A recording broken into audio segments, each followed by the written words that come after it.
Então, boa tarde a todos. Toda a gente ansiosa para esta aula, eu sei. Está depois do almoço. Está ótimo. Hoje vamos falar de um dos meus tópicos favoritos e um dos que vocês mais detestam. Vocês lembram-se daquelas coisas abstratas que eu começo a dizer que um não é igual a um e é coisas do género? Pronto, é isto basicamente. Ok? Que é tratar funções como dados. Ok. Então, o que eu quero dizer com funções como dados? Okay? Em Python, funções também são dados. O que é que eu quero dizer com isto? Quando eu estou a falar de dados, eu estou a falar de tipos de dados, não é? Nós já falamos de muitos. Números inteiros, floats, strings, listas, tuplos, dicionários, etc, etc, etc. Eu estou a dizer que funções também eles são um tipo de dados. Por exemplo, melhor mostrar um exemplo. Tenho ali uma função chamada Walter, que escreve uma coisa qualquer, não interessa. E reparem que eu estou ali a fazer print Walter. Okay? Reparem que eu não estou a chamar a função Walter. Para eu chamar a função Walter, eu tinha de pôr ali o parênteses a abrir e a fechar. Logo a seguir. O que eu estou a dizer é para ele me escrever o que é que Walter é. Ok? Portanto, eu não estou a chamar a função nenhuma. Portanto, se eu pedir ao Python para fazer isto, aparece isto. Ele diz que, ok, o Walter é a função Walter, surpresa, não é? Que está numa certa posição de memória. Aquela parte não interessa particularmente. Ok? Portanto, eu consigo olhar para a função enquanto uma entidade em si só. Estão a perceber a ideia?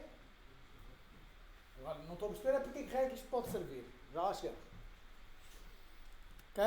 Portanto, basicamente, podemos pensar que quando eu faço isto, def Walter, não é? Que definimos uma função, o que eu estou, na verdade, a fazer é a definir uma variável que se chama Walter, que contém um valor que é a função em si. Ok? Ou seja, Walter passa a apontar, dentro daquelas alegorias que eu estou sempre a fazer do apontar, está a apontar para uma função. Agora, o facto das funções serem dados dá imenso jeito. Vamos ver um exemplo prático. Vamos ver este exemplo. Nós temos ali duas funções, uma função square e uma função double, e elas fazem praticamente a mesma coisa. Okay? Só que num caso, a primeira função, a função square, recebe como parâmetro uma lista de valores e devolve uma lista com os mesmos valores ao quadrado, e temos a função dobro que recebe uma lista de valores e devolve uma lista com os valores dobrados. Correto? Portanto, se eu passar a mesma coisa às duas funções, recebo algo daquele género. Ok? Até aqui tudo bem. Certo? Agora, vocês reparem o quão idênticas estas funções são. Elas são praticamente a mesma função. Não é? Porque, no fundo, o que elas fazem é essencialmente o mesmo. Elas criam uma lista, põem dentro dessa lista valores derivados dos valores existentes da lista que é passada. Correto? Portanto, só mudam aquelas duas linhas. E no final nem muda muito. Só muda o que entra dentro de um caso e do outro. Certo? Mas se as funções são dados, então, se calhar, eu conseguiria fazer uma função genérica que recebesse como parâmetro uma função e aplicasse essa função. Ok? Então vamos reescrever aquele exemplo anterior. Querem acompanhar no quadro o exemplo anterior? Sim? Ok. Então, aí. Portanto, temos a função era square, vou pôr ali uma lista L, ret igual a vazio, for I in L, ret.append I vezes I.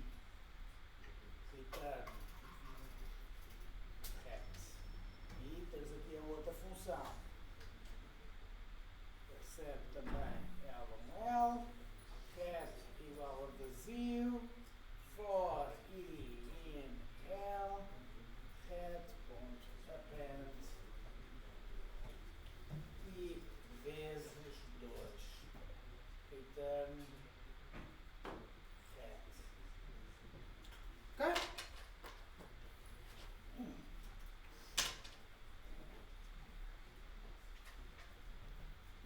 Portanto, eu vou criar uma função que pode receber outra função e vai usar essa outra função para transformar os valores. Num caso com o quadrado, no outro caso com o dobro. Okay? Portanto, primeiro vou criar as funções, essas funções que eu vou querer passar. Okay? Tenho então a função square, que recebe um valor e retorna ao quadrado desse valor, e tenho uma função double, que recebe um valor e devolve o dobro do valor. Correto? E agora vamos definir uma função que processa dados. Ou seja, que é quase igual àquilo, a uma e à outra. A única diferença é que em vez disto que está aqui a vermelho, neste caso, passa a chamar aquela coisa process function, que recebe um valor V. Portanto, cria uma lista vazia para todos os elementos que estão dentro da lista que recebe, então vai acrescentar à lista o retorno, o resultado daquela função que é passada como parâmetro, passando como parâmetro o V. Ok? Portanto, no fundo, nós podemos receber uma função como uma variável, como qualquer variável, qualquer parâmetro, e podemos usar essa variável como se fosse uma função, abrindo e fechando, fazendo a invocação. Portanto, se eu chamar antes isto assim, ou seja, reparem que eu não chamei a atenção, esta função chama-se process. Portanto, se eu chamar esta função, escrever o resultado de process, passando o mesmo argumento, mas dando-lhe funções diferentes, eu obtenho o mesmo resultado. Okay?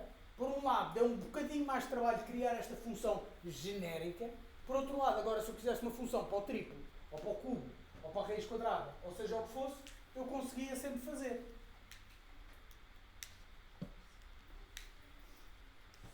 Ok? Estão a perceber a ideia de usar funções como parâmetros? Sim. Não diretamente. Funciona, mas é mais, o mecanismo é mais elaborado. Ou seja, é preciso criar o que se chama um delegate, porque as coisas têm tipos. Aqui não há tipos. Como não há tipos, qualquer coisa pode entrar ali. Enquanto no C#, como há tipos, nós temos de dizer qual é que é o tipo de função que estamos à espera de receber. E isso é feito através do chamado delegate. Mas sim, dá para fazer. As linguagens de mais baixo nível, C, C++, têm alguma dificuldade a fazer este tipo de coisas. Não são feitas para isso. Estas linguagens de médio e alto nível é que já suportam isto. Ok? Não há dúvidas? A gente percebeu aqui a ideia? Então agora vamos passar à segunda parte disto. Okay? Portanto, já temos esta ideia de que podemos tratar funções como parâmetros, como dados, podemos atribuir um nome a um conjunto de instruções, no fundo. Ok? Então, vamos falar de algo que se chama os lambdas. Aquilo é a letra grega lambda. Podem conhecer disto também. Não é? É o mesmo símbolo.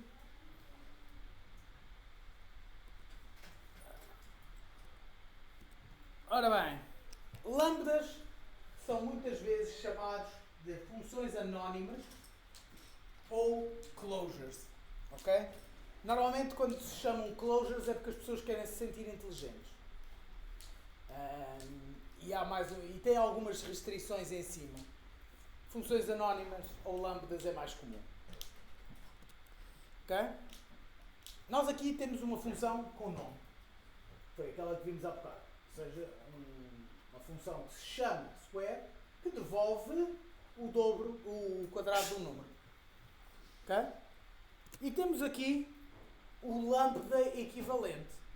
começa com a palavra-chave lambda, depois a seguir dizemos o que é que queremos receber, neste caso um valor, seja ele qual for, e a seguir dizemos o que é que devolvemos, value vezes value. Okay? Podemos pensar nisto como uma versão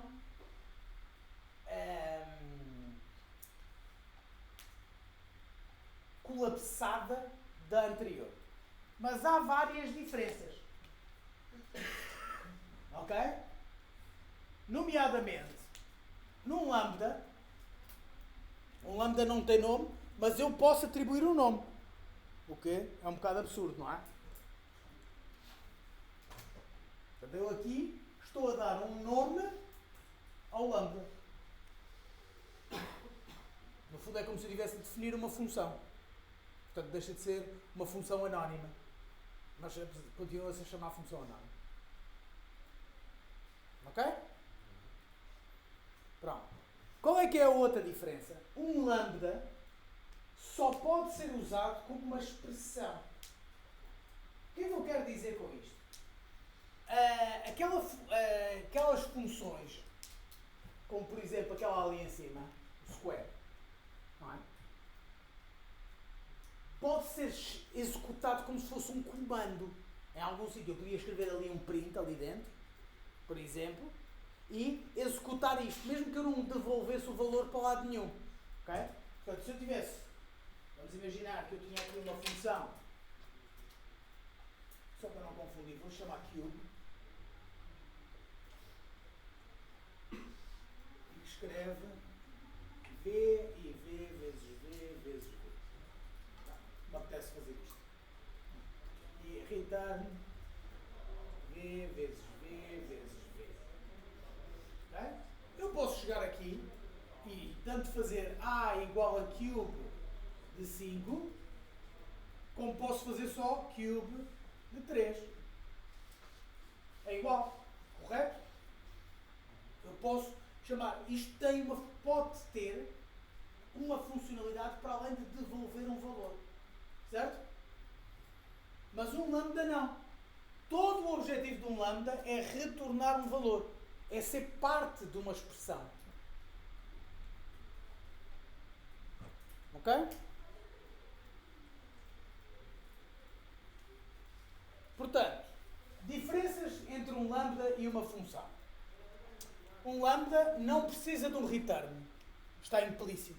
Como todo o papel de um lambda é devolver um valor, eu simplesmente tenho que dizer como é que ele calcula esse valor. Ok? Um lambda só pode ter uma expressão. Ou seja, eu não posso fazer um lambda que faz um print. Não é?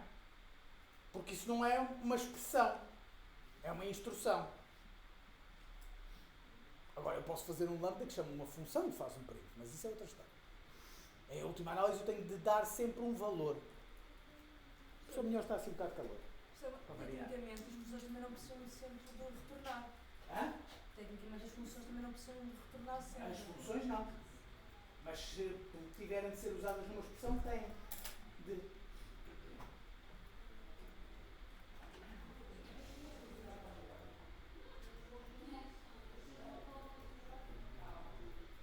Obrigado.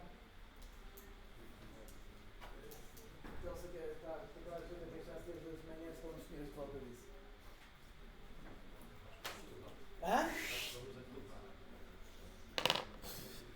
Vou cozer.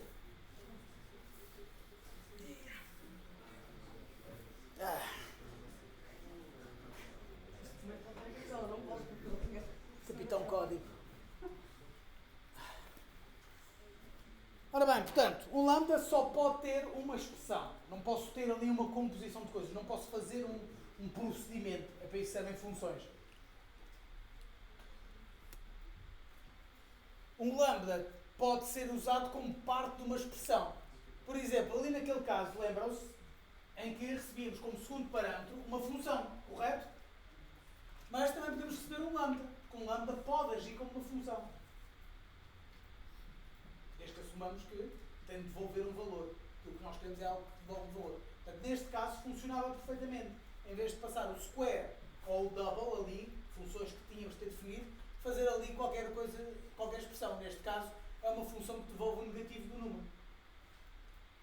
Estão a ver? A ideia?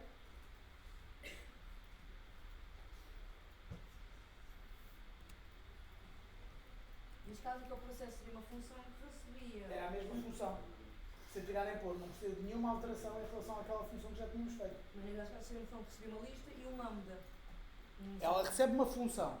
E um lambda pode ser uma função. Ok. Vocês não se esqueçam que uma coisa que às vezes é um bocado confuso no Python é que este process function pode ser qualquer coisa. Eu até posso pôr ali um número. O problema é que ele vai chegar aqui e vai tentar usar esse número como se fosse uma função. O que vai resultar em coisas não muito simpáticas. Certo? Ou seja, vai dar erro porque ele não consegue invocar um número.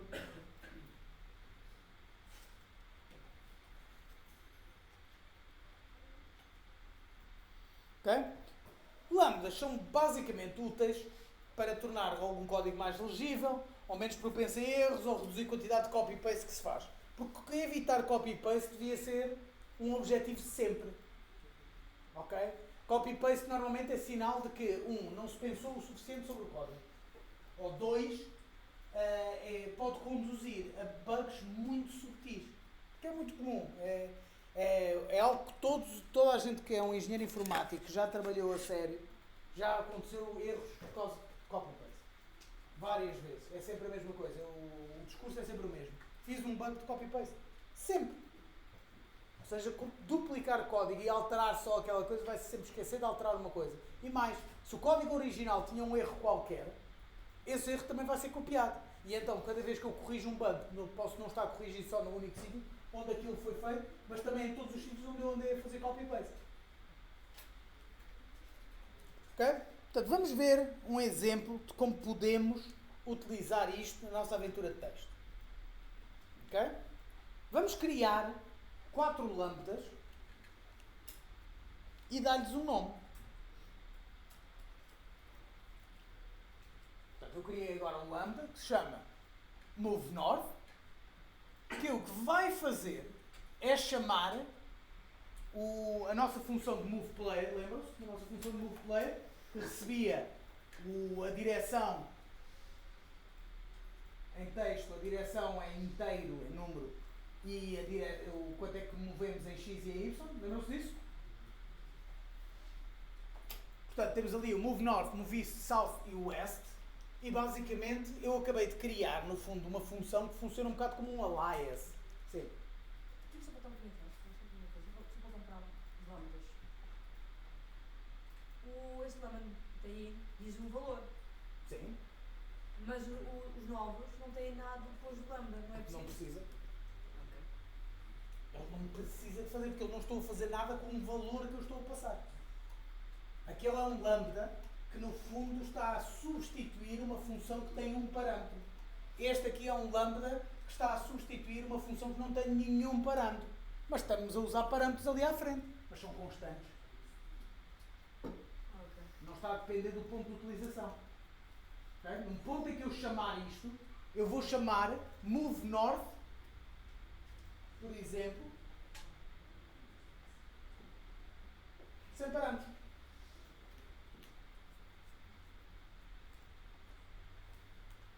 Ele vai buscar os parâmetros a outros sítios, se for preciso. Variáveis, etc. Okay? Portanto, eu acabei basicamente de dar nomes a uma invocação específica de uma função. Eu não estou a chamar a função. Okay? Neste momento eu não estou a chamar a função. Estou simplesmente a dar um nome àquela chamada de função. Estão a perceber aqui a distinção destas duas coisas?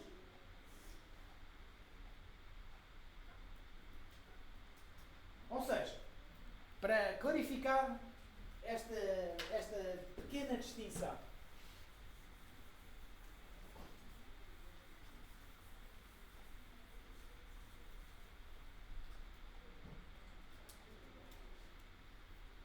vamos definir uma função, XPTO, pode receber um valor. E ela vai escrever esse valor. E retorna esse valor para evitar problemas. Se queremos usar esta função como parte de um lambda, temos de ter um valor, ela tem de ser parte de uma expressão. Certo? Agora, se eu agora definir aqui, se eu escrevesse só aqui, por exemplo, XPTO 6, ele vai escrever 6. Não é? Neste momento. Ele executa isso.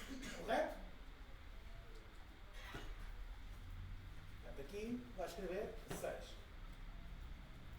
Se eu escrever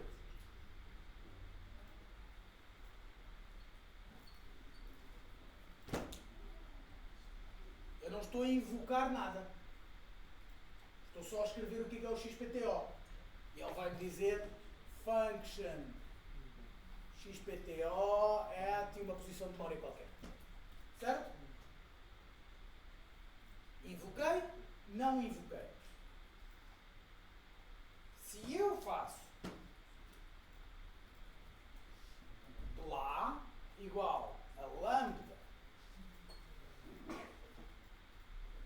2 pontos XPTO 3, o que é que vai acontecer?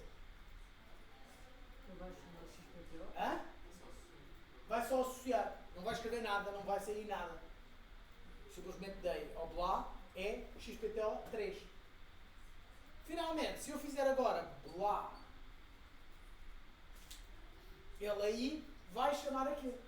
E portanto, vai escrever 3. Então só associou. Exatamente. Portanto, repara que associou a esta chamada em si, ao que tem o 3 lá dentro.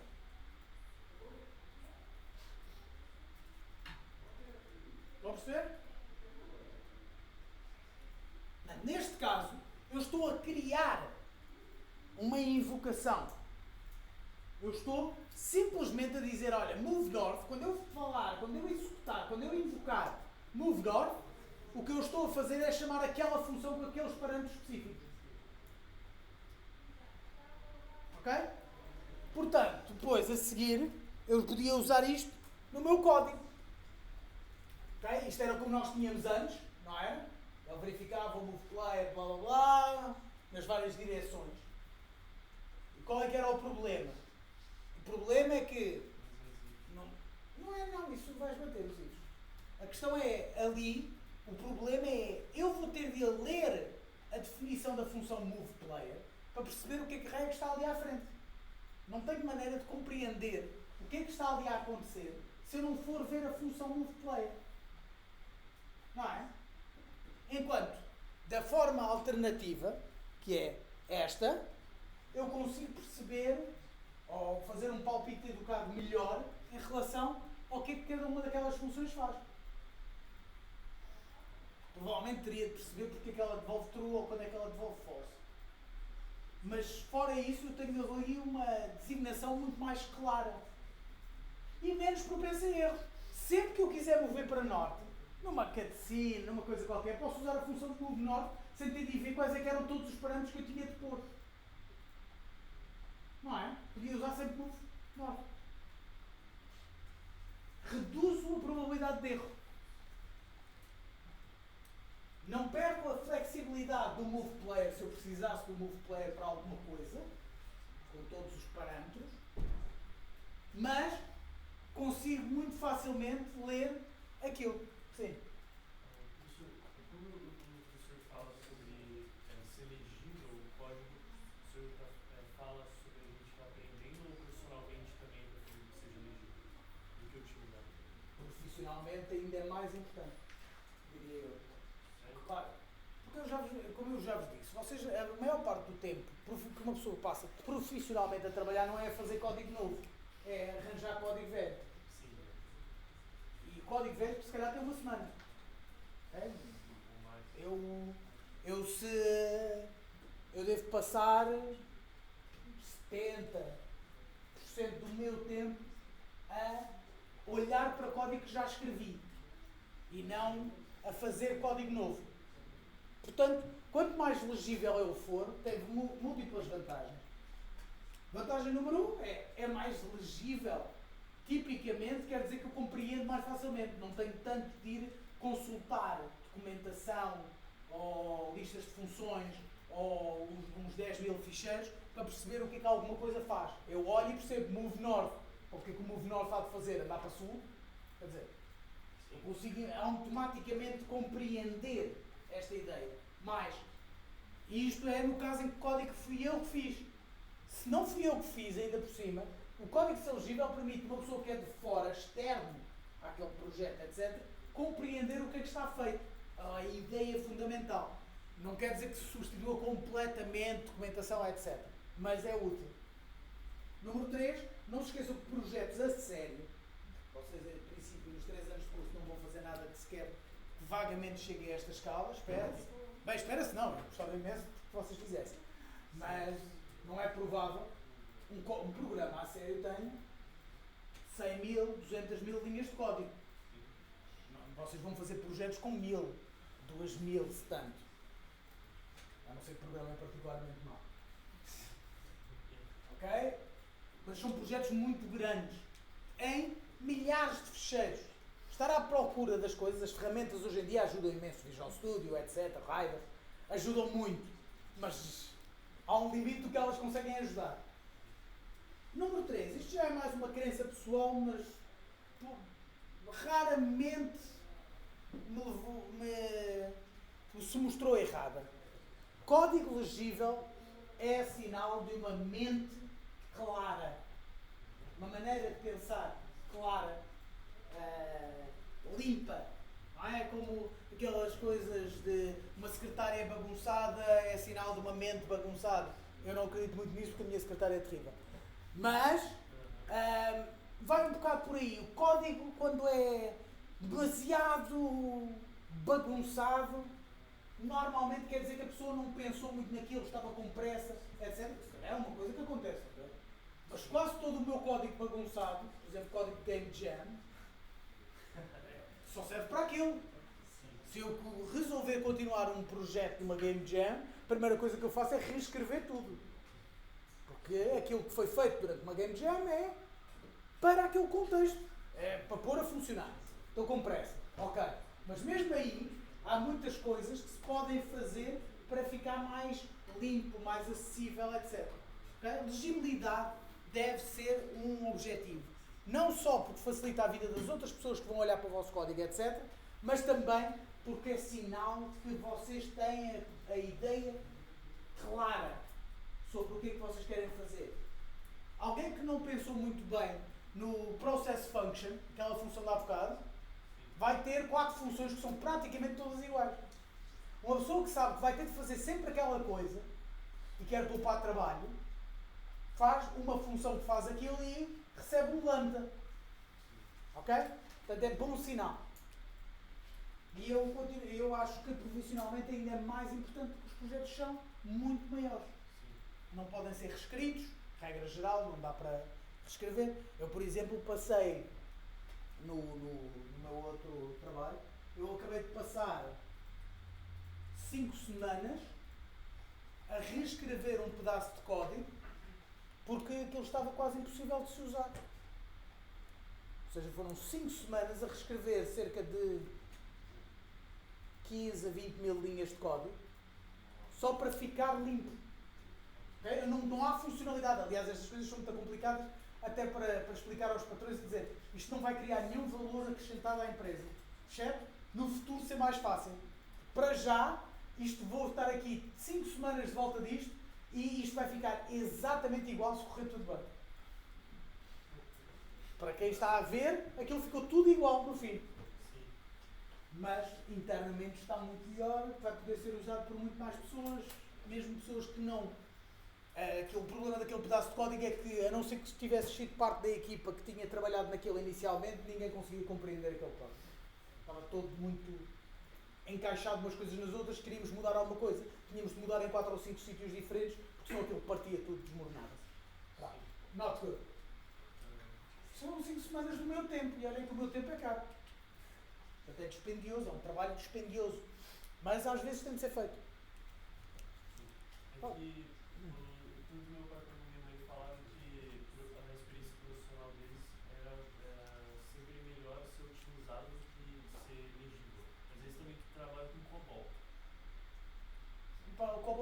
à partida muito difícil de fazer legível. São linguagens muito antigas. Aliás, o COBOL é das primeiras, se não a primeira linguagem de programação estruturada. Sim. Otimizado.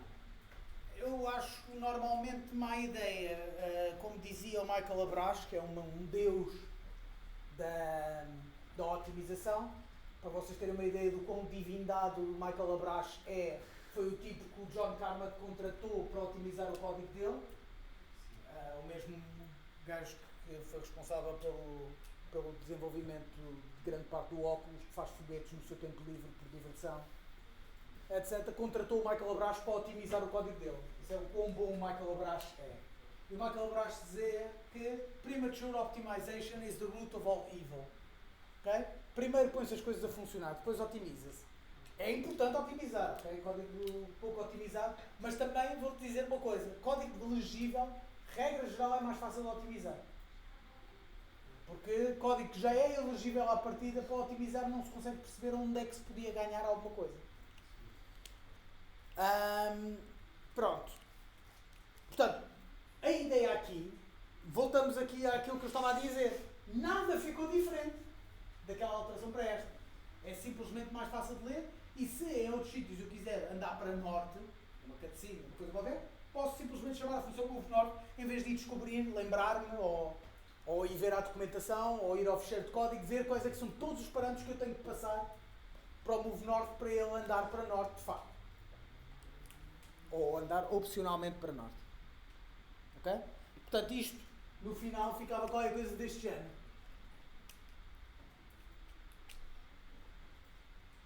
Ok?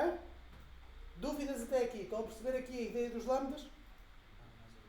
Não dá. Então, quando estamos a chamar pelo move e depois a direção, ele não está a receber mais outros parâmetros para ver? Por exemplo, se eu tinha dito que em vez de estarmos a fazer... Espera aí. Aqui? Sim, em vez de estarmos a fazer isso, viemos fazer o outro. Só que Sim. ao estar a fazer aquele move novo, ele não está a fazer mais um parâmetro para ver o que é que é. Neste caso, sim. Se calhar aqui o vosso colega tem razão. Aqui, reparem que esta move player, esta função de move player, se calhar devia-se chamar try move player. Porquê? Por vários motivos. Fazia algum sentido. Em primeiro lugar, porque ela vai verificar o que é que o jogador escreveu. Também. E em segundo lugar, porque se não conseguir mover, não vai mover à mesma. Ou seja, vai verificar se há uma parede. Ou seja, se calhar esta função fazia sentido, ela chamasse try move player. E se esta função se chamasse try move player, se calhar a outra função fazia sentido chamar-se try move north, try move south, etc. Mas é uma questão semântica, mas é bem colocada. Ok? Para a legibilidade, isso é que devia ter sido feito. De facto. Porque há ali uma tentativa, não há um move north, eu assumo que quando eu faço move north, eu vou mover para norte. E, independentemente do que sejam as condições do mundo. O try move north depende do que é que foi o input e o que é que se há uma saída ou não. Claro que, em boa verdade, isto ainda podia ser mais sofisticado e termos várias funções diferentes de acordo com se verifica se tem paredes ou não, se verifica se o comando escrito foi tal ou não, etc. Okay? E aí teríamos outras abordagens. Ok? Respondi à tua pergunta? Era mais para o lambda está sempre ativo ou só quando é chamado? Não, é só quando é chamado. Tá, é por isso que eu estou a dizer. Porque é que estamos a fazer um lambda?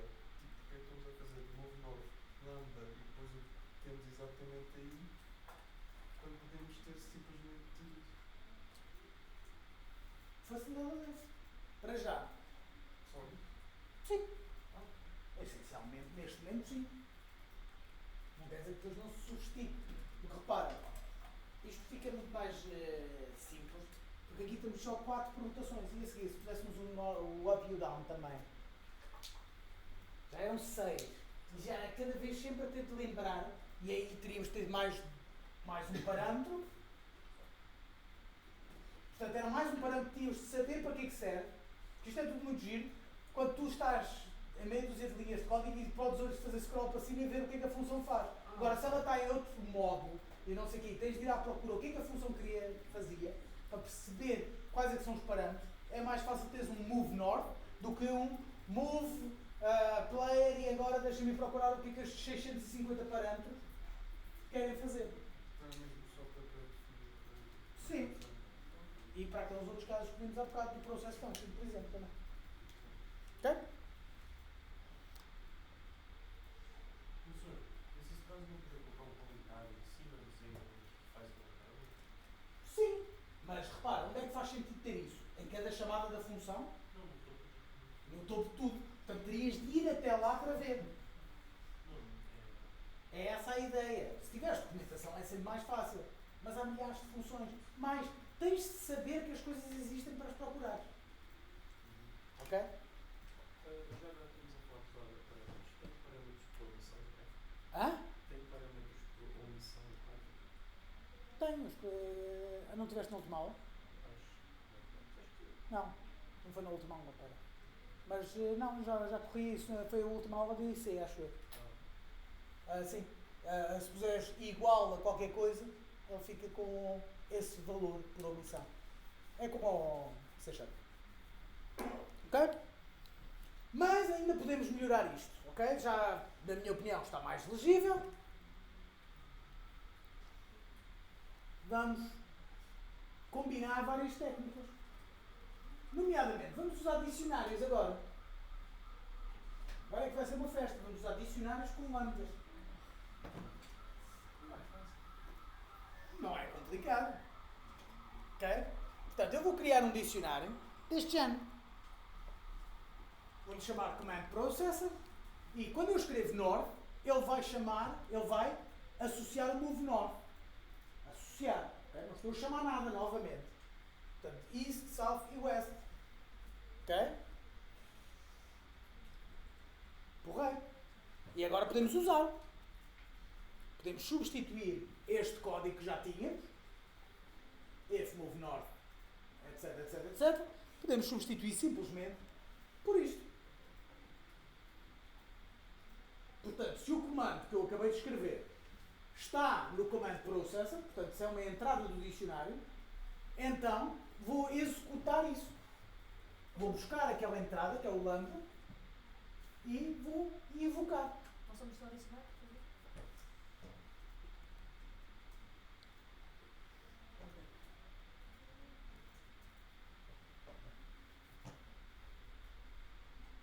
Ok? Portanto, é muito mais direto. Isto tem várias vantagens. Isto. Uma delas vamos ver a seguir, mas logo aqui, uma à partida, eu não tenho que fazer 10.000 ifs. Eu vou direitinho ao sítio. Tenho o comando norte? Tenho. Ou não tenho.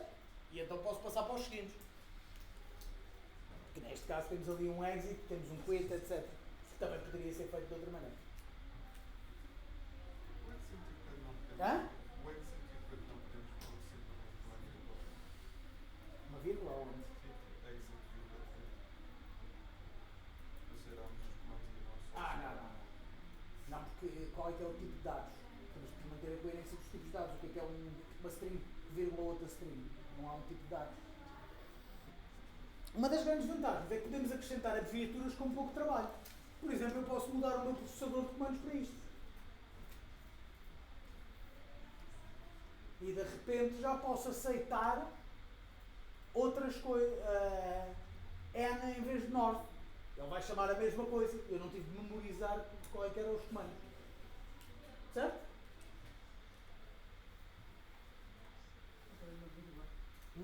Aonde? Me falta aqui uma vírgula. Programa de coisa. Ok? Portanto, vamos olhar então para isto na prática.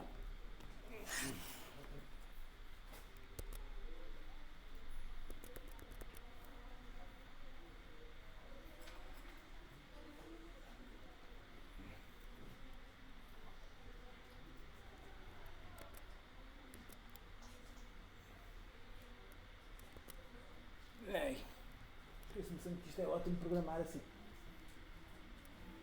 Portanto, eu aqui ainda não tinha definido nada disto.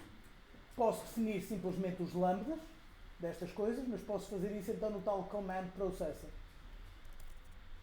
Portanto, vou definir então o dicionário, o command processor, que vai ser igual a, e digo que north é, eu agora podia definir aquele outro lambda ou posso fazer aqui diretamente o lambda.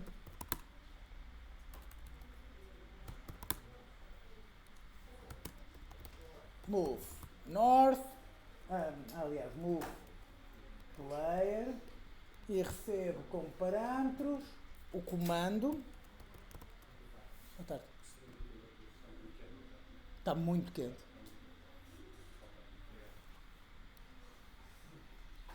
Um bocadinho quente a favor. North, usamos a direção numérica é north e é isto, basicamente. Ok? Eu podia fazer isto assim ou posso definir o lambda como fiz há bocado. Que dá mais jeito porque eu vou usar em dois sítios. Ou seja, eu agora tinha para o n, tinha de fazer novamente copy. Não é? Se eu quisesse agora fazer o north, tinha de agarrar nisto, o north só com o n, tinha de agarrar nisto e fazer assim. Isto dá pouco trabalho, é verdade, mas se eu me enganei alguns, depois tenho de ir mudar em dois sítios, etc. Não dá para fazer aquilo que o professor na última aula que era na entrada do dicionário chamar a outra entrada do dicionário para assim? Por exemplo, meter do N, norte e... Não, porque ele ainda não existe. Era aquilo que eu estava a dizer, que não se consegue fazer assim, consegues fazer depois. Mas, ou seja, tinha de ser duas invocações, porque neste momento, quando ele está ali a definir aquilo, o command processor ainda não existe. Só depois de estar todo definido é que ele passa a existir. Portanto, eu não consigo indexar isto. Não dá para colocar OR aí? Hã? Não dá para colocar OR com ele aí? Não, Só no if? só no if. Porque isso faz parte da avaliação de uma expressão. É que seria fácil assim. North, OR, Portanto, eu posso fazer aqui move north é igual, aliás, vou chamar try move north, para manter então coerente. Try move north é igual a lambda, portanto é aquela coisa toda que estava ali.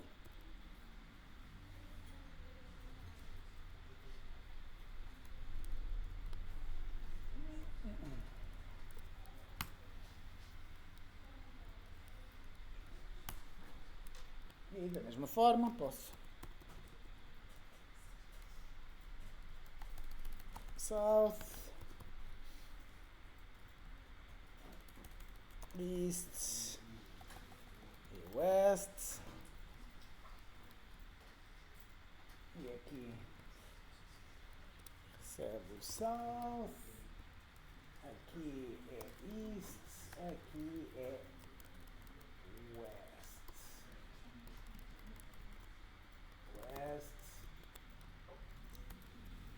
Agora vai andar para lá, é assim.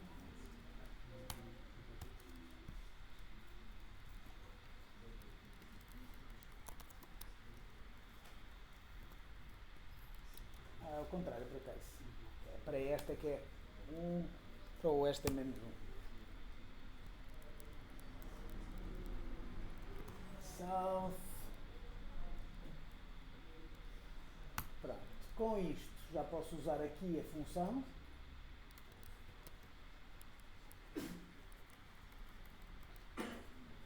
Try move north. Reparem que eu não invoco, eu simplesmente associo. Oi.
já tenho aqui todo o processador, por assim dizer, e agora posso chegar aqui, F, Command N, Command Processor. Então vou fazer a interpretação. Command Processor. Estou a aceder ao dicionário. Indexo com o quê? Com o comando, seja ele qual for. E isto vai devolver uma função. Ou seja, um ponteiro para uma função. E eu agora quero invocar a função. Daí a fazer isto. Os comandos não ficam dentro? Não. E agora posso apagar isto tudo. Deixar só aquilo. Agora, ainda há aqui uma coisa que... Reparem que... Lembram-se que o meu código do Move Player verifica se o comando é north e não. Já está estabelecido. Que é.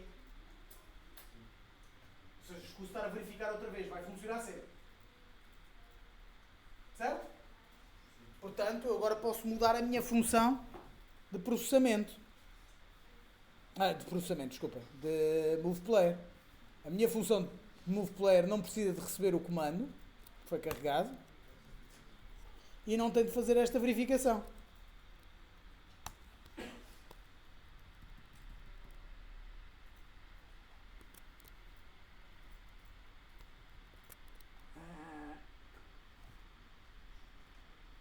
Espera aí.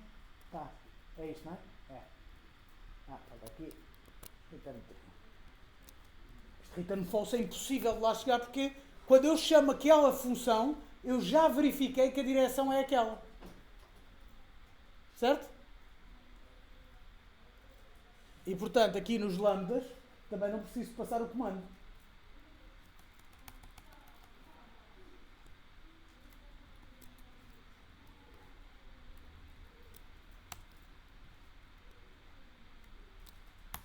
Certo?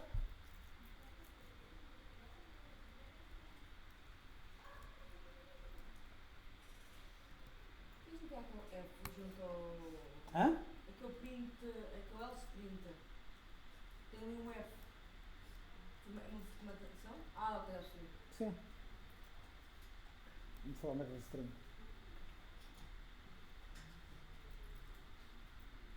Ok. Essa verificação que nós tiramos da função em cima está a ser feita pelo comando. Pela ideia do Command Processor. Como eu estou a verificar se o comando está naquela lista, eu já sei que vou chamar algo que consegue trabalhar aquilo. À partida, a ideia ficou implícita, que é bastante mais sofisticado. Portanto, se eu agora corresse isto, vou chamar aqui diretamente.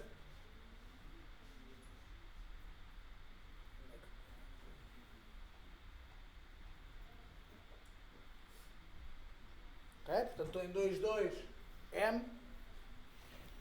Eu agora posso fazer north. E ele andou para norte. Ou posso só carregar N. Oi? Não? Por que eu me enganei?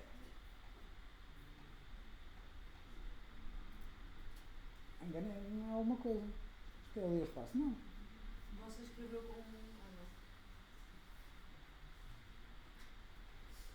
não. Você salvou? Não controlar. Pensei que sim, mas se calhar se calhar não tinha dado naquela altura. Antes de ter tirado o processamento e depois com o processamento lá não funcionava porque ele ia ver que N não é diferente de norte. Então vamos lá ver se era isso. Ok. Pronto. Portanto, isto funciona tudo como funcionava antes. Mas muito mais elegante. Sim? Vamos fazer builds do código assim? Hã? Vamos fazer builds do código assim? Como assim? Igual no livro você pode usar a build do jogo para ter uma pasta executável simples. É bom fazer uma build para ser executável. Em Python. Sim, nós vamos ver. Podes usar o PyInstaller. Aliás, há várias maneiras. Uma delas é o PyInstaller. Ok? Ok? Portanto, e quit funciona. Ah não, quit não, exit é que funciona. Não, goodbye. Ah, era goodbye. Dou esta aula de forma diferente todos os anos. Quando sou eu a dar. Ok. Mas, pá, a mim, o engenheiro informático, a mim, fica profundamente incomodado com o facto de estar ali um comando à parte. Ou seja, já tenho aqui uma coisa muito gira que é a ideia de um command processor. Algo que processa comandos. Espetáculo. Mas o goodbye está à parte disto. E isso não me agrada. Não é? Então, vamos tentar tratar o goodbye de alguma forma. E é bastante simples. Mas, é bastante simples, mas não sei o que vocês me vão dizer como.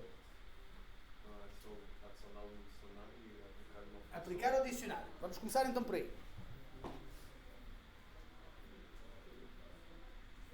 Só aqui um bocadinho, deixa-me aqui reduzir.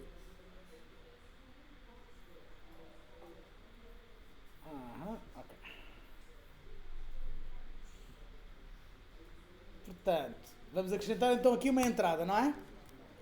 Reparem uma coisa, eu nunca vos chamei a atenção a isto, mas o Python é simpático. Eu posso ter uma vírgula adicional, ou seja, o último elemento de um dicionário, da definição do dicionário de uma lista, pode ter uma vírgula lá. Okay? Não faz sentido porque eu não vou pôr nada depois, mas ele não me chateia, que dá imenso jeito. Ok? Portanto, goodbye. Ok, e agora, o que é que acontece quando é goodbye?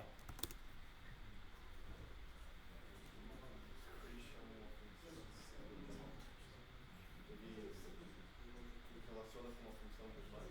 Hã? Relaciona com uma função goodbye? Uma função goodbye. Dá para definir uma como break? Hã? Dá para definir uma como break? Não, porque um break não é uma parte de uma expressão. Nem dá para meter um break só em dentro do dicionário. Nem dá para pôr break só Por exemplo, só meter... Não. Então, mas dá para fazer uma lista, mas não dá para pôr break. Hã? Dá para fazer uma lista, mas não break. Break não é uma expressão. Um lambda tem de ser uma expressão.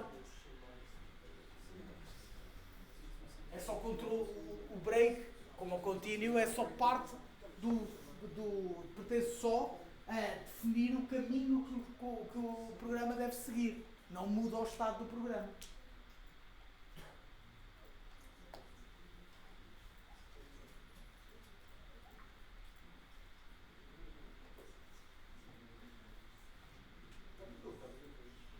Qual? Hã?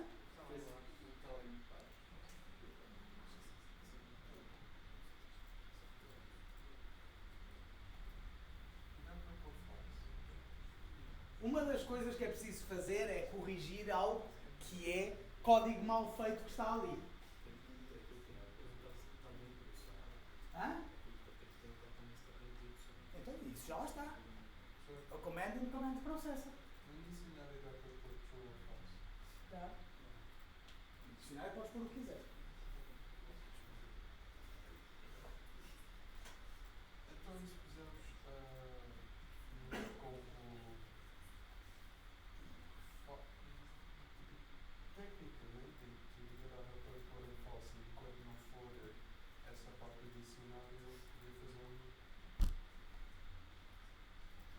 fazer Só que aí estás a fazer código, só estás a trocar o sítio daquele código, depois a seguir ias ter de fazer ali um pedaço de código que verificasse se é aquele caso, então se for false, então sai. Não faz muito sentido. Só estás a mexer o sítio do problema. O que nós queremos é ter, de alguma forma, funções que tratam disto. Ok, vou dar uma pista.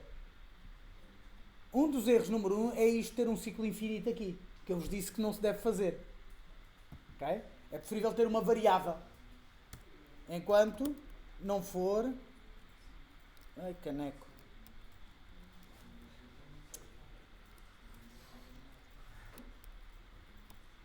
While not exit. E exit é igual a false. Pronto, já temos aqui um princípio. Continua um ciclo infinito porque nada está a mudar isto. Ou seja, este código aqui, para isto funcionar bem, aqui teria de ficar com exit igual a true. Não é? O quê? Não. Não, porque um lambda, não se esqueçam, um lambda é uma expressão. Portanto, eu estaria a atribuir isso a alguma coisa. Mas reparem que, apesar do lambda ser uma expressão, ele não está a ser usado como expressão naqueles casos. Nós estamos a ignorar o valor de retorno daquilo. Não é? Estamos a usar aquilo como simplesmente uma função. Então o que é que nos impede de fazer, por exemplo, algo deste género? Exit application. E exit application é uma função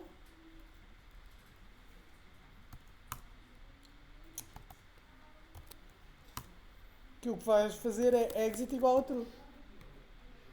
Só temos de dizer é que o exit é um global. E assim vamos estar a manipular aquela variável. E portanto, assim, quando é goodbye, ele vai chamar esta aplicação, porque reparem que este exit application é o que ele vai devolver aqui, ou seja, if command in command processor, command neste caso vai ser goodbye, if goodbye in command processor, então ele vai buscar o que estiver lá naquela posição, que vai ser o exit application, e vai invocar. Exit application o que vai fazer é fazer com que o exit fique igual a true, e então ele sai. Portanto, eu agora já posso apagar isto.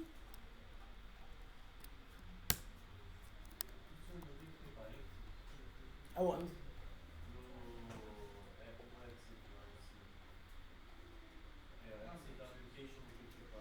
Não, porque aí eu estou a chamar a função. Eu não estou a querer chamar a função, eu só estou a querer referenciá-la. Se eu fizesse ali exit application, ele ia pôr logo o exit a true e aquele goodbye ficava igual a none.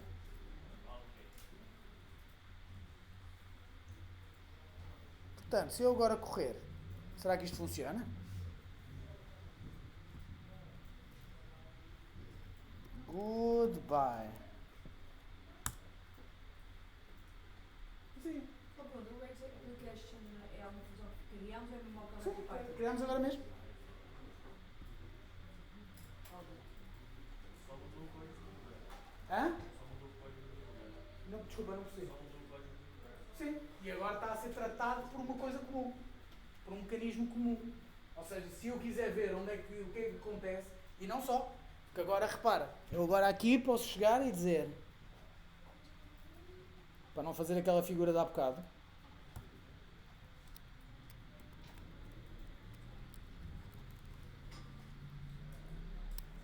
exit e quit também sai. A lá é só no budget. Vão perceber a ideia? Good? Diz para ver o que é que o specific chama. Hã? Tem um bocado de confusão, acho que é mesmo essa confusão, mas o que é que o necessário chamar? Desculpa, tens que ter. Isto não é dizer aqui. O que é que no exit application não foi necessário chamar porque não foi necessário explicar? Aqui. Porque eu não quero chamar a função. Chamar a função é o trabalho da parte lá em baixo. Aqui eu só quero referenciar. Eu só quero dizer que a palavra goodbye está ligada à função exit application. E como que ele invoca a função lá embaixo? Tem ali os parênteses à frente. Ele vai buscar, no fundo, aquele exit application ali. Imagina que eu substituo aquele command processor, abrir parênteses, command, fechar parênteses, por exit application. É aquilo que está ligado àquele goodbye. E, portanto, a seguir eu consigo invocar.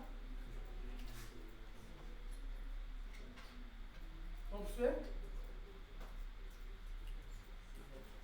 Agora, deixa-me ver agora aqui uma coisa rapidamente. Que eu este conjunto de slides acabei.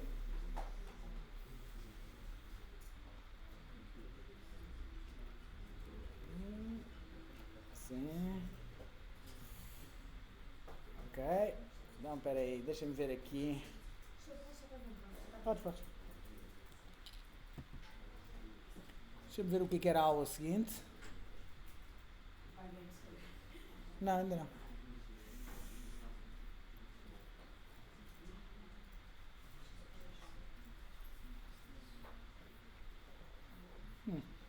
Ok, pode ser a parte seguinte.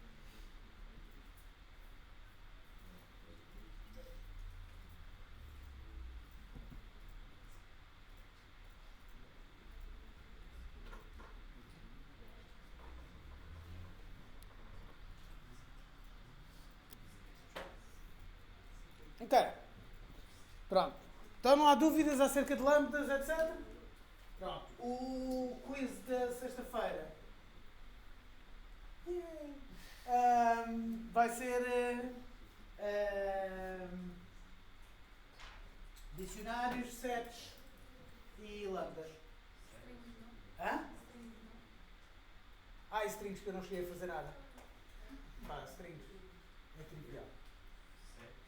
Nem sequer há grande trabalho. Eu até tenho dificuldade de pensar uma coisa para lá pôr sobre strings. Mas eu ponho uma coisa sobre strings. Só por ti. Não tens de agradecer. Strings é mais difícil. Ah, então estás confortável. Se achas que strings é mais difícil que dicionários?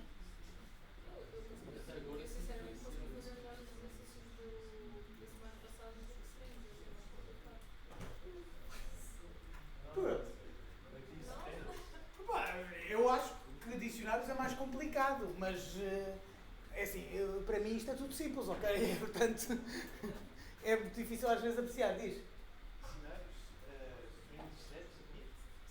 Dicionário e lambdas. É, esta matéria. Portanto, isto que eu agora vou dar agora, já não sai neste quiz. Então já até os lambdas, é isso? Sim. Já agora perguntar sobre coisas como e depois como é que Normalmente é meia hora. Tens por lá. Aquilo tem um pedaço de código. Um pedaço de código tem uma pergunta. Para fazeres isto ou aquilo a cor, podes fazer o Visual Studio Code e depois copiar para lá. mais ou menos o que a gente tem feito é uma prática. Acho que sim. Se o tempo acabar e podemos não conseguir copiar o que fizemos. O que eu vos disse o que fazem nesse caso é chamar, neste caso, o professor Filipe, dizer que o acabaram de fazer, que está nisto e mandam-me um e-mail imediatamente. Não é tipo 3 dias depois, professor, eu não tive tempo. Aí temos pena. O professor Filipe tem de ver que vocês tinham aquilo acabado naquela altura e mandar. Ok? Não, eu não acredito em vocês. É um problema que eu tenho. Os quiz são bastante na aula, não é? São. Não demoram a aula toda? Não, são só meia horita. Portanto, não é nada de especial. Depois saímos todos, basicamente. Aquilo é facilzinho. Ok. Pronto, então agora vamos falar de uma outra estrutura de dados. Já falámos de dicionários e conjuntos. Vamos falar de uma outra estrutura de dados que está disponível no Python e em muitas linguagens de programação, que são os stacks. O que é um stack? Em inglês, quem é que me sabe dizer o que é um stack? Uma pilha, não é? E como é que é uma propriedade porreira acerca das pilhas? Se eu tiver uma pilha de canetas, não é? Se calhar devia ter escolhido uma coisa mais stackable. Ok, agora, tenho uma pilha de canetas. Qual é que é a característica desta pilha de canetas? A gente toca Hã? Quantidade. e extrai tudo. Não era bem isso?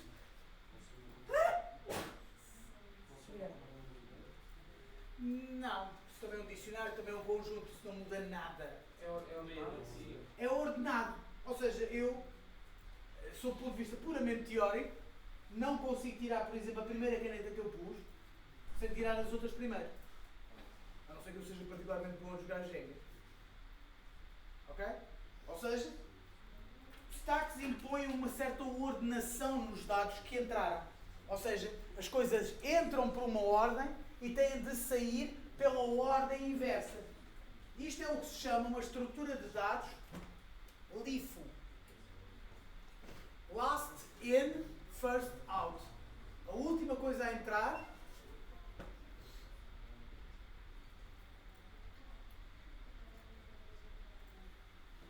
primeira coisa a entrar, a última coisa a entrar é a primeira coisa a sair. Last in, first out. Ou seja, os stacks permitem-me, é uma estrutura em Python que me permite fazer isto. Ou seja, é uma estrutura de dados para inserir e remover elementos de forma ordenada. Ou seja, se eu começo num stack vazio, eu faço uma operação que se chama push e ponho alguma coisa no stack. Neste caso, pus duas coisas no stack. Quando eu faço o pop, que é a operação de tirar, ele tira sempre a última coisa que entrou. Ok? Super simples, conceptualmente. Quando se quer criar um stack, temos de usar aquela parte ali acima, aquela coisa que diz ali, from collections import deck. Ok? Nós já vamos ver melhor, a parte a seguir é sobre módulos, a importação de módulos. Alguns de vocês até já fizeram, vamos fingir que não foi o ChatGPT que vos disse para fazer, mas que já importaram módulos, o import random, por exemplo. Aqui também é importar um módulo, ou mais precisamente uma parte do módulo. Neste caso, estamos a ir ao módulo collections e estamos a importar o deck. O que é o deck? É basicamente o stack. Mas, professor, já importou. Hã? Já importou o P5 na aula do contrato. Sim. Já? Ah, pronto. Sim, sim. Ok. Então, nesse caso, pronto. Fizeram o import random, não foi o ChatGPT que vos disse. Não, foi na aula do contrato. Pronto, o deck. Isto quer dizer Double-Ended Queue. É a abreviatura de Double-Ended Queue. Porque é basicamente uma fila que tem dois lados. Ok? Portanto, no fundo ele tem uma estrutura deste género. E eu posso introduzir e remover elementos, seja de que ponta for. Ora, se eu quero fazer um stack, não é? Eu estou a meter elementos por um lado e estou a tirá-los pelo mesmo lado. Certo? Portanto, se eu, naquele exemplo de há bocadinho, ele fazia push do 1 e depois fazia push do 2, que empurra o 1 para aqui e eu agora posso tirar desta ponta. Portanto, se eu tirar da mesma ponta onde meto, já havia pessoas quase a ter um explica a rir. A partir do momento em que eu faço isto, tenho esta ideia de stack. Portanto, para criar um stack, eu simplesmente crio um objeto daquele tipo, aquele deck a ser invocado, o que vai fazer aquilo, também vamos falar mais sobre o que é que está a acontecer ali, aquilo é um construtor de um objeto, mas é um construtor vazio, portanto estamos a criar um stack ali, e agora eu posso pôr objetos dentro do stack.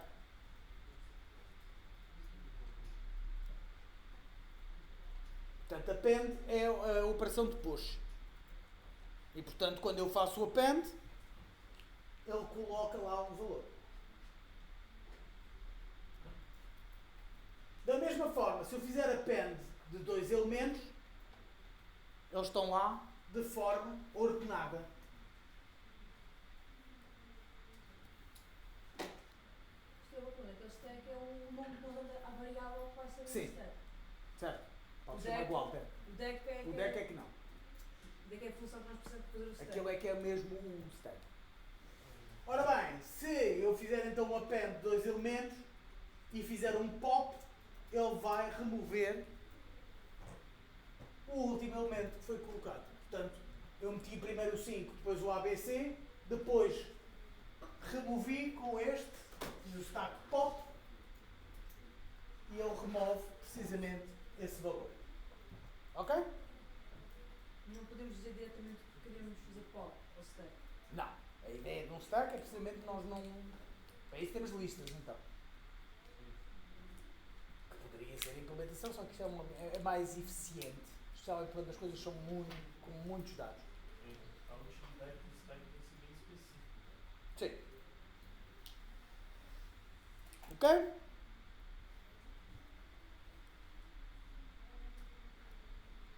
O que se passou aqui? tentar fazer pop de um stack vazio, dá erro. Okay? Portanto, eu tenho que verificar primeiro se o stack está vazio ou não. Mas então até aqui, quando queremos ver se uma coisa está lá, temos usado o N. Não é? Como é que fazemos isto com o stack? Nós não podemos perguntar se um elemento está lá. Nós queremos saber se ele está vazio ou não está vazio. Correto? Não. É só isto. Ou seja, o que o Python faz neste caso é que converte o stack. Ele precisa de um booleano ali, não é? Uma condição. O que o Python faz é que tenta converter. Ele consegue converter um stack, um deck mais precisamente, num valor booleano. Devolve true, converte para true se tiver elementos, converte para false se estiver vazio. Ok?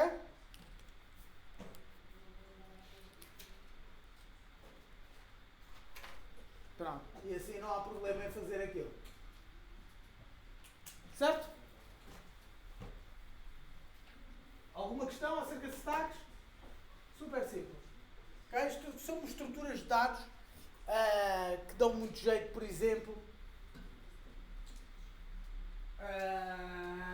Deixa-me pensar aqui um use case. Chamadas de funções. Basicamente, a chamada de uma função é feita com stacks. Porquê que é feita com stacks? Internamente, obviamente. Eu tenho uma função.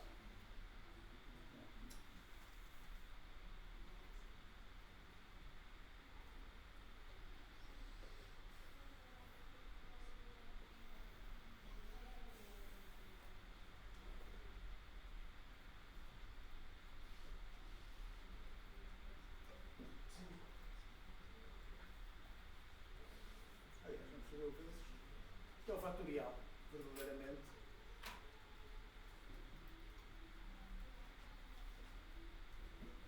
Se for maior que 1, é assim. Certo? Sim.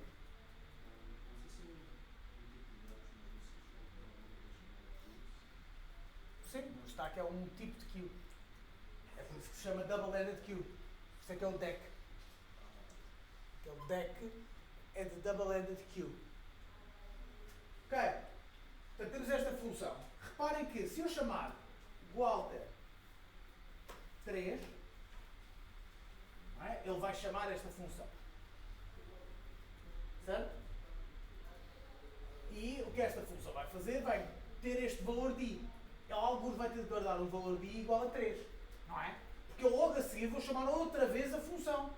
Portanto, não pode ser o mesmo i. Estão a perceber a ideia? Tem de ser outro. Mas eu tenho de guardar alguns. Isso é feito num stack. Porque eu agarro no i igual a 3. Ele entra aqui dentro. Ele mete este i. Quando eu vou chamar agora aqui esta função, ele vai pôr isto no stack. I igual a 3. E vai entrar aqui dentro. E o i passa a ser 2. Chega aqui dentro, volta a chamar aqui isto. Vai pôr este i igual a 2 no stack e vai chamar outra vez esta função com 1. Este 1 vai devolver aqui 1, volta para aqui. Agora, ele tinha de se lembrar que era igual a 2, antigamente. Então ele vai tirar do stack. E o i passa a ser outra vez 2 e isto é removido do stack.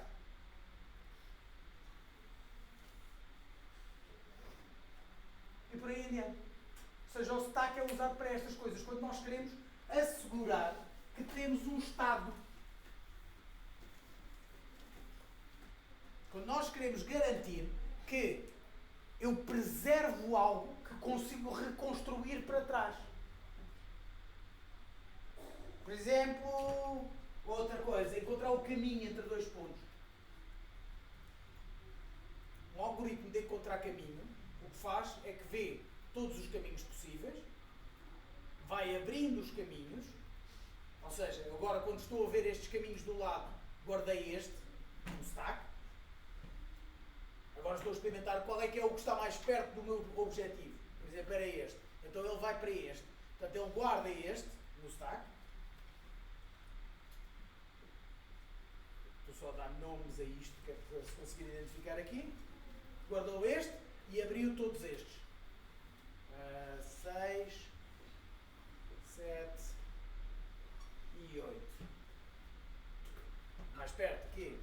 Vamos imaginar que este já era o destino, porque não está a precisar fazer isto mais 1000 vezes.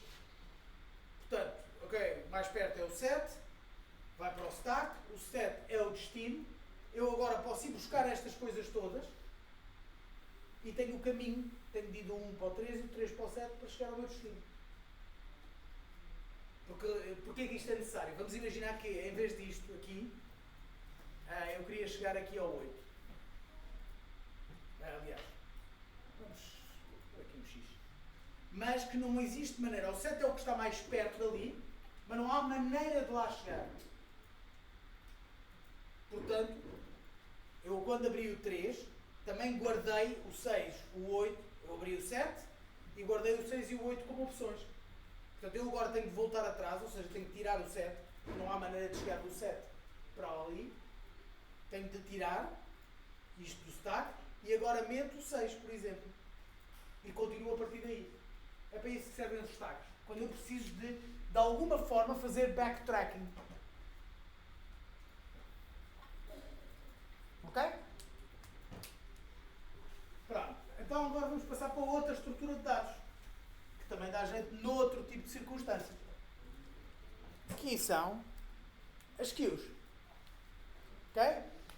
Enquanto o stack era uma estrutura de tipo LIFO, last in, first out, uma queue é uma estrutura de tipo FIFO, first in, first out.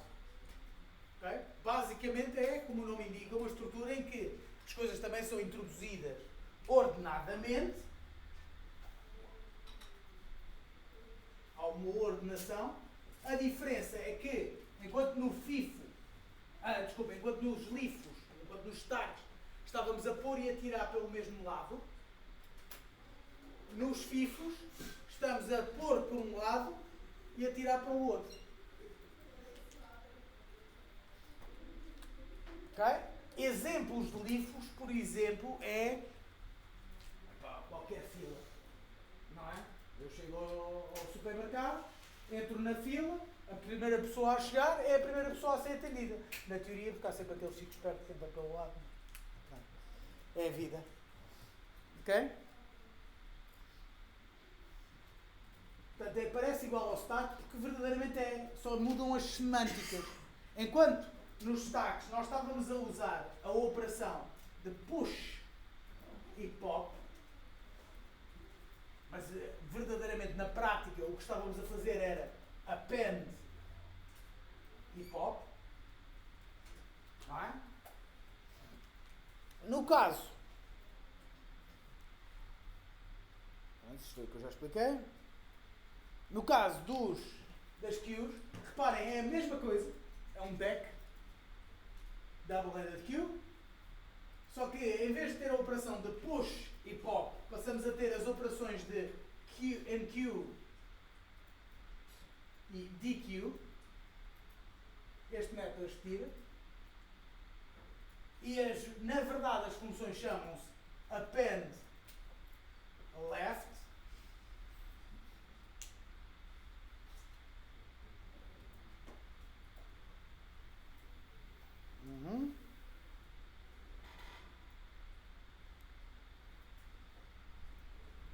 Pronto, isto foi aquilo exatamente que nós vimos no outro caso, só que a ordem está ao contrário. Agora, se eu fizer primeiro o 5 e depois o ABC, ele fica assim. Há bocadinho ficava assim. Com o stack fica assim. Ok? Portanto, o append, podemos pensar no append como um append right. E se eu quiser tirar? O pop há mesmo. O pop tira sempre pela direita. Nesta nomenclatura que ele está a usar de esquerda e direita, que não faz muito sentido, por isso é que eu não gosto de usar essa nomenclatura, porque depende de como é que eu olho para aquilo.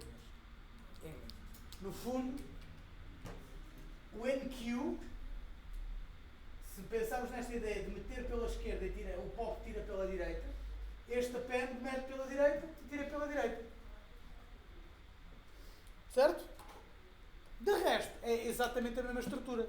Se eu quiser ver se tem elementos, remover elementos é com o pop. Se eu quiser tentar remover elementos de uma que não tem nada, dá erro. E posso verificar exatamente da mesma maneira. Certo? Easy peasy, lemon squeezy.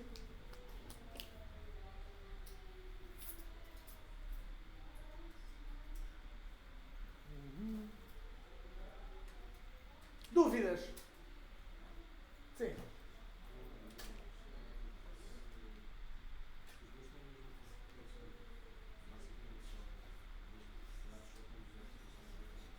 São exatamente o mesmo tipo de dados, sim. Só têm funções diferentes. Não é funções diferentes, são as mesmas. Eles têm ambos as mesmas, não é? São a mesma coisa. A única diferença é a semântica que está associada. E eu estou-vos a chamar a atenção para isto porque a mesma coisa pode ser usada de múltiplas formas diferentes.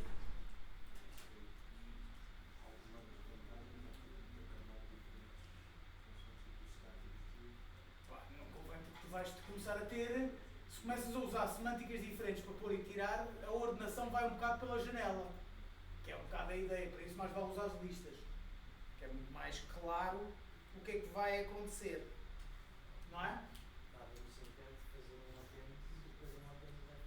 Não, nada. Ou seja, é uma balbúrdia.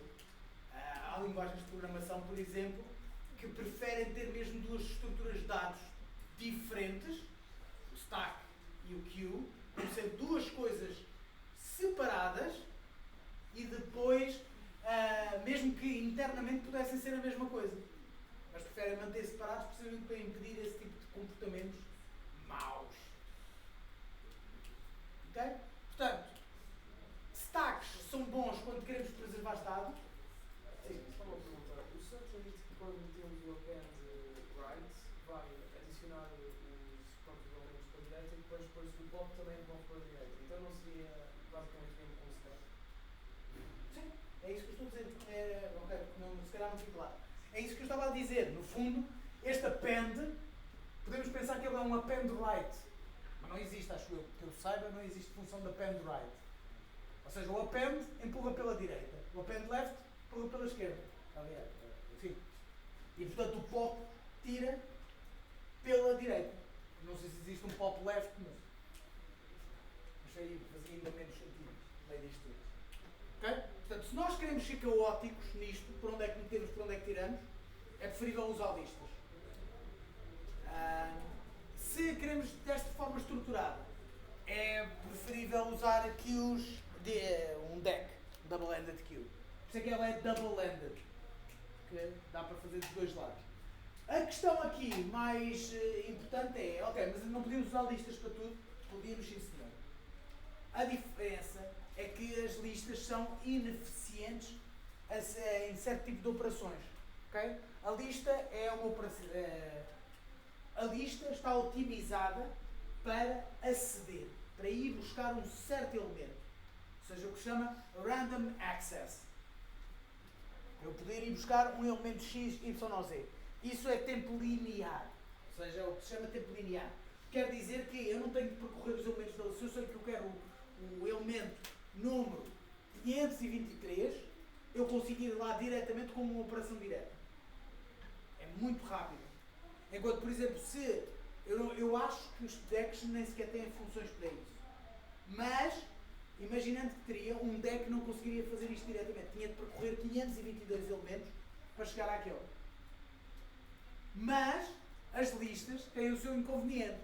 Esta operação de ir buscar um elemento é muito rápida, mas a operação de adicionar e remover elementos pode ser lenta. Okay? Porque ele garante que a lista é um espaço contínuo de memória, mas, por exemplo, quando acaba o espaço que eu reservei para a lista, o que acontece é que eu vou ter de criar um espaço maior e vou ter de agarrar e copiar isto tudo para aqui, para poder continuar a acrescentar elementos aqui. Esta operação pode ficar lenta. E o quão grande tem que ser a lista para implementar? Hã? Quão grande tem que ser a lista? depende da implementação. Mas normalmente as listas aumentam para o dobro do. A implementação que é considerada mais standard de listas é elas são inicializadas com, se não estou em erro, 50 elementos, não, 100 elementos, e depois passam para o dobro do tamanho. Ou seja, mas isto depende da implementação específica. Por exemplo, há implementações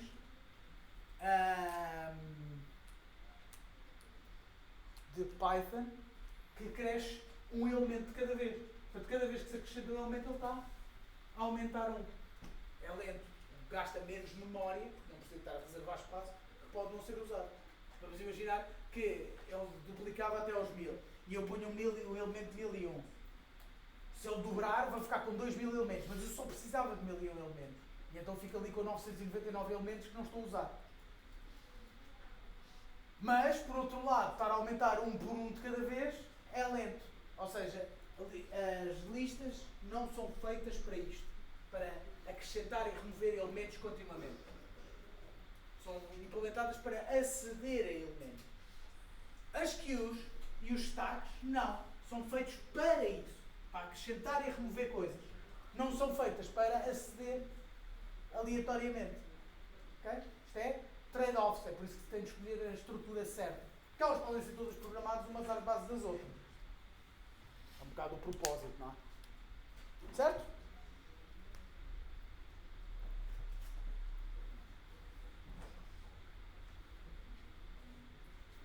Ok. Então, não há dúvidas acerca de stacks e queues? Very simple. Vai mostrar o stack todo.